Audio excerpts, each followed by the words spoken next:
लाल तुम्हारे बिना भी हम लोग थोड़ा पी सकते हैं, तुमको जाना है तो जाओ। अरे तो मैं तो जा ही रहा था यार भाई, ये छोटी और पोपटलाल ने मुझे रोक लिया। हाँ चल शांति रखो ना प्लीज। अरे मैं तो शांति हूँ, मैं तो साहब शांति से घर जा रहा था, रिक्शा से उतर गया, खाना भी नहीं खाया, फिर भी मैं सोडा पीने को तैयार हो गया। तो ये भिड़े बोल रहे हैं उपकार कर रहे हो, ऐसे क्या बोल रहे हो कि सोडा पी ले। यार भाई उल्टी सीधी बात कर रहे हैं। हाँ तो तुमने कैसे बोला अब्दुल को? हाँ भाई ना अब्दुल क्या सोडा पिला तो मैं जाता हूँ घर पे, तो उपकार ही तो कर रहे हो ना। अरे उपकार क्या? एक मिनट भाई तुम फिर शुरू हो गए यार, बेटे क्या कर रहे हो यार, शांति रखो ना, शांति रखो। अब्दुल जल्दी सोडा दे, जल्दी।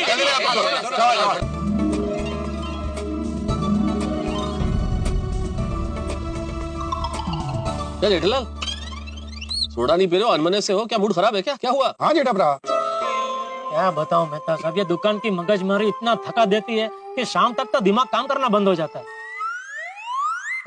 जेठालाल तुमको कैसा मगजमारी है? तुम तो दुकान का मालिक है, उसका सेठ है, मालिक को क्या काम होता है? भाई बाहर से ऐसा ही लगता है कि मालिक का कुछ काम नहीं होता है, लेकिन असली काम मालिक लोगों को ही होता है भाई। हाँ बरोबर है यार, असली काम तो मालिक लोगों को ही होता है, ये गिनने का।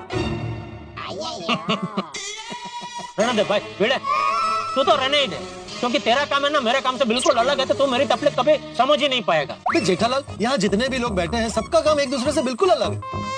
जैसे मैं पत्रकार हूँ, अय्यर भाई साइंटिस्ट है, सोडी का अपना गैरेज है, भिड़े शिक्षक है, मेहता साहब लेखक है, सबका काम एक दूसरे से अलग है। हाँ लेकिन पोपटलाल जेठालाल को ऐसा लगता है कि पूरे दुनिया की काम की मगजमारी सिर्फ इसको ही है। जेठा भरा, माना कि काम का टेंशन होता है, पर काम का टेंशन काम की जगह पर ही छोड़ के आने का। भाई छोटी वो तो मैं भी समझता हूँ, और क्या है कि ये शिखामण देना बहुत आसान है। वो तो जो सेठ की कुर्सी पे बैठता है ना उसको ही पता होता है कि रोज धंधे में कितनी मगजमारी होती है। हाँ जेठालाल इससे बुरा मानने वाली बात नहीं है, लेकिन हर आदमी को अपने अपने काम पे मगजमारी होती ही है। नहीं नहीं मेहता साहब, मेरे जितनी मगजमारी यहाँ जितने बैठे हैं ना उसमें से किसी को नहीं है। कैसे? अभी ये छोटी इसका गैराज है, बराबर है, कोई आदमी आके इसके पास छोड़ गया गाड़ी रिपेयरिंग के लिए, तो वो बोलेगा 2 दिन बाद आके लेके जाना। अभी 2 दिन बाद वो आदमी आया, गाड़ी ठीक नहीं हुई है, छोटी बोल देगा भाई आज रेडी नहीं है गाड़ी, कल ले जाना। क्या मगजमारी? ये भीड़े बच्चे लोग को घर में ट्यूशन देता है, तो बाहर जाने की मगजमारी नहीं। सोसाइटी का काम करता है वो भी सोसाइटी में ही, अगर बाहर गया भी तो ज्यादा से ज्यादा क्या अचार पापड़ की डिलीवरी करने का, वो भी अपने सखाराम पे। क्या मगजमारी?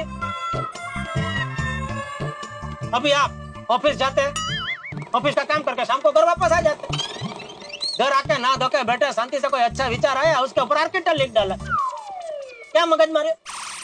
ए पोपटलाल इसका तो काम सबसे आसान है, क्या रोज कोई ना कोई घटना तो घटती ही रहती है, बस वो घटने के ऊपर एक अच्छा सा निबंध बना के छापने के लिए दे देने का। क्या मगजमारी?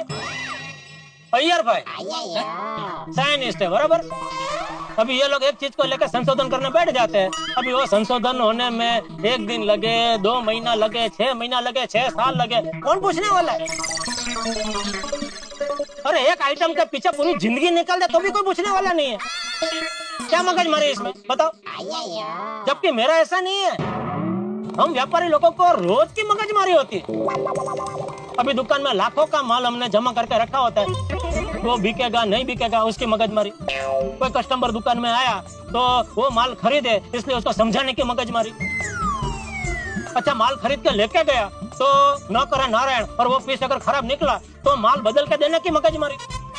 बरोबर। और दूसरा आप लोगों की पकड़ के वो टैक्स कट होके ही मिलती है हाथ में, जबकि हम व्यापारी को ऐसा नहीं है ना भाई, पूरा हिसाब किताब सब देख के टैक्स भरना पड़ता है, और अगर उसमें जरा सी भी गलती हो गई तो फिर फाइन लगता है। और टैक्स भरने की भी कोई मगजमारी नहीं है, लेकिन क्या है वो कोई टैक्स आया, अभी वो टैक्स क्यों है क्या है वो समझ के मगज में बिठाने की मगजमारी। अभी वो एक टैक्स के बारे में आप मुश्किल से समझे नहीं समझे, इतने में कल को कोई दूसरा टैक्स आ जाता है, अभी उसको समझने की मगजमारी। तो जो व्यापारी होता है ना वो भाई उसको तो 24 घंटे सर पे टेंशन का टोपला लेकर घूमना पड़ता है।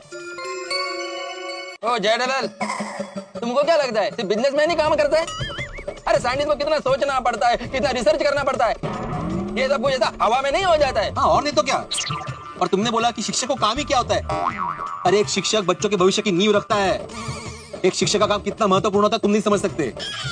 और पत्रकार अपनी जान पर खेल कर समाचार लेकर आते हैं, कि भाई धूप हो, सर्दी हो, बारिश हो, हर मौसम में काम करना पड़ता है। तुमको ये सब करना पड़ता है? छोड़ो, तुम लोग कभी नहीं समझ पाओगे मेरी मगजमारी। जेठालाल, तुमको सुनाना बहुत अच्छा लगता है, नहीं सुनना अच्छा नहीं लगता है। अरे भाई मुझे कुछ सुनाना नहीं और कुछ सुनना नहीं है, मैं जा रहा हूँ।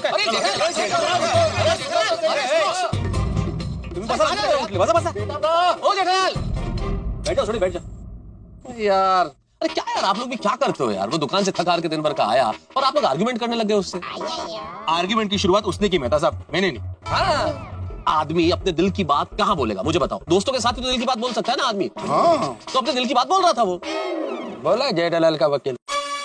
अय्यर भाई, इसमें वकील की बात नहीं है। मैं जैसा महसूस कर रहा हूँ वैसा कह रहा हूँ। उसकी जगह कोई और होता तो भी मैं यही कहता। क्या नतीजा निकला? वो बगैर सोडा पिए चला गया ना, मूड खराब करके।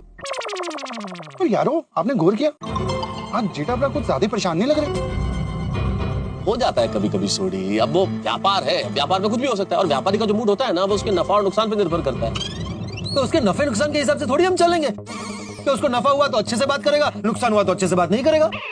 मैंने लगता है कुछ तो लोचा है। कहीं ऐसा तो नहीं उनको बिजनेस में कोई नुकसान होगा?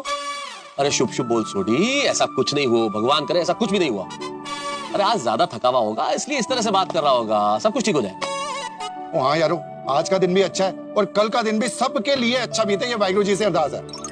नानक नाम चढ़ती कला, तेरे पानी सरबत दा पिला। चलो यारो। तो अब्दुल मियां, मेरे अकाउंट में लिख देना भाई।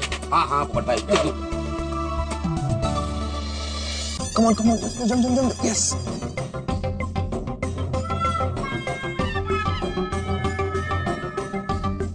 टप्पू, ये मोबाइल बेचारा बोल नहीं सकता, इसलिए ऐसा करने का। क्या पापा? अभी मैं थक गया हूँ, मुझे सोना है, सोने दीजिए, ऐसा बेचारा बोल नहीं सकता है, इसलिए उसके साथ खेलते ही रहने का।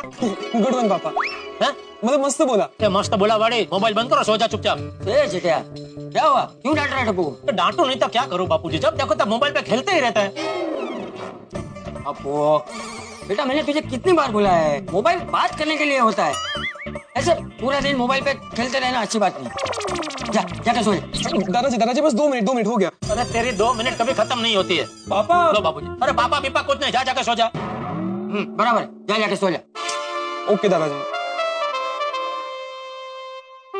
अच्छा दादाजी, कल सुबह मुझे कॉलेज जल्दी जाना है, तो आप मुझे जल्दी जगा देंगे? बोलो, जहाँ मोबाइल का इस्तेमाल करना चाहिए वहाँ नहीं करना इसे। अरे भाई मोबाइल में अलार्म है ना भाई, तो अलार्म रख देना। बापूजी को क्यों परेशान कर रहा है? पापा अलार्म का क्या है, हर 10-10 मिनट पे स्नूज करके सो सकते हैं, लेकिन दादाजी जब तक मैं उठूंगा नहीं तब तक मुझे उठाते रहेंगे। और दादाजी इतने प्यार से उठाते ना कि पूरा दिन अच्छा जाता है। तुझे उठा लूँ, जा जाके सो जा। बाय पापा, गुड नाइट। चल बेटा, अब तू भी जाके सो जा। हाँ? देर रात तक टीवी देखते मत बैठे रहना। क्या हुआ? क्या? परेशान लग रहा है? नहीं ज्यादा कुछ नहीं, वो दुकान के काम का टेंशन बापूजी, और कुछ नहीं।